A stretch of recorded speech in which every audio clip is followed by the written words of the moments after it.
माननीय पधारे हुए मेहमान श्री अशोक जी शर्मा, आज का प्रसंग में श्री अशोक जी शर्मा को बोलूँगा कि वो हमें ऐसे मार्गदर्शन दे और हमें हमारा जीवन कैसे उत्कर्ष बनाया जाए और समाज का जीवन कैसे उत्कर्ष बनाया जाए, ऐसी कोई आइडिया दे। मैं श्री अशोक जी शर्मा को बोलूँगा तो दूसरा माइक्रो से।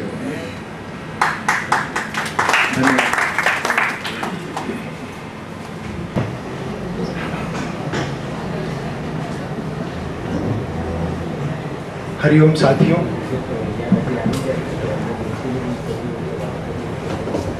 आपको ऐसा सुटेबल है या बैठ के आप करें? बहुत जोर से साथियों, ऐसा है कि जब भी हम कोई विषय सुनना या समझने जाते हैं, दो बातें हमेशा देखते हैं। वो दो बातें क्या हैं, वो वहाँ से हम शुरुआत करते हैं। आज हम वास्तु के बारे में समझेंगे, तो वास्तु के बारे में समझने के पहले पहली दो बात वो हमको समझनी चाहिए। वो ये है कि क्या वास्तु की ज़रूरत है हमको? अब ज़रूरत ही नहीं है तो क्यों मैं 50% या 40% या 30% डिस्काउंट वाले मॉल में चला जाऊं? ज़रूरत नहीं है ना, तो नहीं जाना। ज़रूरत है या नहीं, ये पहले ही चेक करना। क्या उसकी ज़रूरत है? क्या वो बात ज़रूरी है, आवश्यक है, नेसेसरी है? तो यहाँ से हमारी शुरुआत होती है। क्या हमारे जीवन के लिए या हमारी प्रगति के लिए वास्तु ज़रूरी है या नहीं? हमारे जीवन के लिए, हमारी लाइफ के लिए तीन बातों की ज़रूरत होती है जब हम अपने जीवन की शुरुआत करते हैं। तीन तरह से हम बात को सोचते हैं। वो ये कि हमारी जीवन में भौतिक प्रगति होनी चाहिए। शास्त्र क्या कहता है? आधि भौतिक प्रगति, आधि दैविक प्रगति। First line that's all. जिसको हम मानसिक प्रगति कहते हैं, दैविक प्रगति, और उसके बाद तीसरे स्तर पर आती है जिसको हम कहते हैं आध्यात्मिक प्रगति। हम तीन तरह की प्रगति चाहते हैं। पहली भौतिक, फिजिकल, हम चाहते हैं कि भौतिक रूप से हम समृद्ध हों, और उसके बाद हम ये चाहते हैं कि मानसिक रूप से हमको एक्सेप्टेंस मिले। कोई ज़रूरी नहीं कि हमने खूब ढेर सारा पैसा कमा लिया, खूब ढेर सारे गाड़ी बंगले रख लिए तो हमारी बात हो गई, ऐसा नहीं है। हम अपने परिवार में, अपने समाज में, अपने लोगों में अपना एक्सेप्टेंस भी चाहते हैं। हमारी बात को सुना जाए, माना जाए, समझा जाए। ऐसा नहीं कि बाहर निकलो, इतने डरते हो तुम। मुल्ला जी ने बहुत स्मार्ट थे, उन्होंने कहा डरता कौन है, मैं घर का मालिक हूं, चाहे जहां रहूं। तो we have to honor everything। हमको परिस्थितियों को हमेशा सम्मान देना चाहिए। ऊर्जा का प्रवाह जो है, इसके बाद आगे चलते हैं, तत्वों की बात करते हैं। यहाँ पे मैंने आपको बताया कि ऊर्जा का जो प्रवाह है पूर्व और उत्तर से आता है, ब्रह्मस्थान की तरफ मिलता है, और वेक्टर्स लॉ, कोई भी दो एनर्जी जब आएगी तो वो कोण की तरफ जाएगी, कॉर्नर की तरफ फ्लो होगी। ये हमने बचपन में पढ़ा है और वी कैन अंडरस्टैंड। यानी साउथ वेस्ट में एनर्जी का फ्लो सबसे ज्यादा हो गया, ये बात तो ध्यान में आ गई।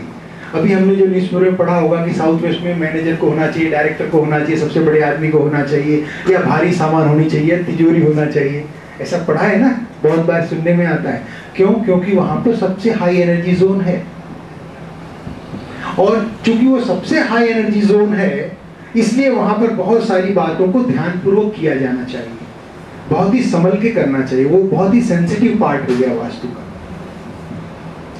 आगे चलते हैं, 5 एलिमेंट्स की बात करते हैं। 5 तत्व जो हैं हमारे वास्तु के अंदर इस तरह होते हैं। नॉर्थ ईस्ट साइड में जल तत्व, साउथ ईस्ट में अग्नि तत्व, नॉर्थ वेस्ट में वायु तत्व, और साउथ वेस्ट में पृथ्वी तत्व। जो सबसे इंपॉर्टेंट क्षेत्र है, जहां पर ऊर्जा का प्रवाह खूब ज्यादा है, वहां पर पृथ्वी तत्व सबसे भारी एलिमेंट को रखा गया है, और इस तरह से एलिमेंट की व्यवस्था की गई है 4 तत्वों की। आकाश तत्व, जिसकी हमने आज चित्र में कल्पना की है, वैसे आकाश तत्व को देख पाना बड़ा मुश्किल है, समझ पाना बड़ा मुश्किल है।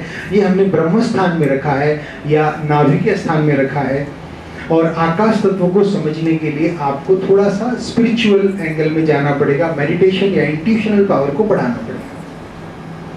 इन तत्वों को जान लेने के बाद हम इंटरनल अरेंजमेंट के बारे में बात करेंगे, क्योंकि जब तक हम इन तत्वों को नहीं जानेंगे, जल तत्व की बात नहीं समझेंगे, अग्नि तत्व की बात नहीं समझेंगे, पृथ्वी तत्व की बात नहीं समझेंगे, तब तक हम इंटरनल अरेंजमेंट के बारे में भी नहीं समझ सकते। अब हम लॉजिकल एक्सप्लेनेशन को थोड़ा बंद करेंगे। अभी तक हमने तर्क दिया, लॉजिक्स दिए, आपको लॉजिक समझ में आया, नॉर्थ जाता है, साउथ जाता है, इधर से एनर्जी आती है, दोनों मिलती है, क्रॉस जाती है, ये लॉजिकल एक्सप्लेनेशन समझ में आया।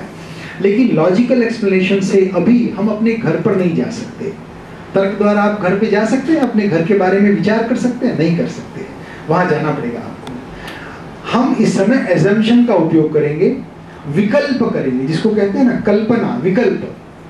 विकल्प द्वारा हम अभी यहाँ बैठे बैठे अपने घर की बात सोचेंगे, हमारे घर में कहाँ से हम वास्तु की शुरुआत करें जानने की, और कहाँ तक वास्तु को अप्लाई करें। आप कल्पना करिए कि आप यहाँ से अपने घर की तरफ पहुंचे, और सबसे पहले हम कहाँ पहुंचे? अपने दरवाजे पे। We can start from the door. हम दरवाजे से शुरू कर सकते हैं कि दरवाजे की बात क्या है। दरवाजे की जैसे ही बात करते हैं, हमारे ग्रंथ वास्तु रत्नाकर के 8वें लेक्चर में, 8वें प्रकरण के अंदर ये कहा गया है, और वास्तुसार संग्रह के 23वें अध्याय में भी ये कहा गया है कि द्वार वेद, द्वार के सामने क्या क्या चीजें हैं वो बहुत इंपॉर्टेंट होती हैं। द्वार वेद बहुत इंपॉर्टेंट बात है। यहाँ पर मैंने एक बात आपको छोड़ दी, वो ये छोड़ दी कि आपका दरवाजा कौन सी दिशा में होना चाहिए। क्योंकि अगर मैं दिशाओं में दरवाजे की बात करूंगा तो आप अपने घर की कल्पना नहीं कर पाएंगे। यहाँ पर बहुत सारे लोगों के दरवाजे नॉर्थ में होंगे, कुछ के साउथ में होंगे, कुछ के ईस्ट में होंगे, कुछ के वेस्ट में होंगे, कुछ के कोण के दिशाओं में होंगे, नॉर्थ ईस्ट में होंगे, साउथ ईस्ट में होंगे। तो वो बहुत बड़ा कंफ्यूजन क्रिएट करने के बजाय जो रेमेडियल पार्ट है, जो सही बात है, जिसको हम अप्लाई कर सकते हैं, उसकी बात करेंगे। आपका दरवाजा चाहे जहां हो, दरवाजे के बाहर निकलते समय अगर द्वारवेद है तो ये गलत बात है। जैसा है वैसा ही रहेगा, और अभी आपको उसी घर में जाना है। अब आपको सिर्फ इतना ही देखना है कि हम उस द्वारवेद की बात को समझें और उसको इंप्रूव करें। द्वारवेद होता क्या है? दरवाजे से बाहर निकलते ही या तो कोना हो, या तो खंभा हो, सोपान वेद होता है, स्तंभ वेद होता है, वृक्ष वेद होता है, कूप वेद होता है। सब संस्कृत के बड़े बड़े शब्द हैं, समझ में नहीं आएंगे, चित्र द्वारा देखेंगे।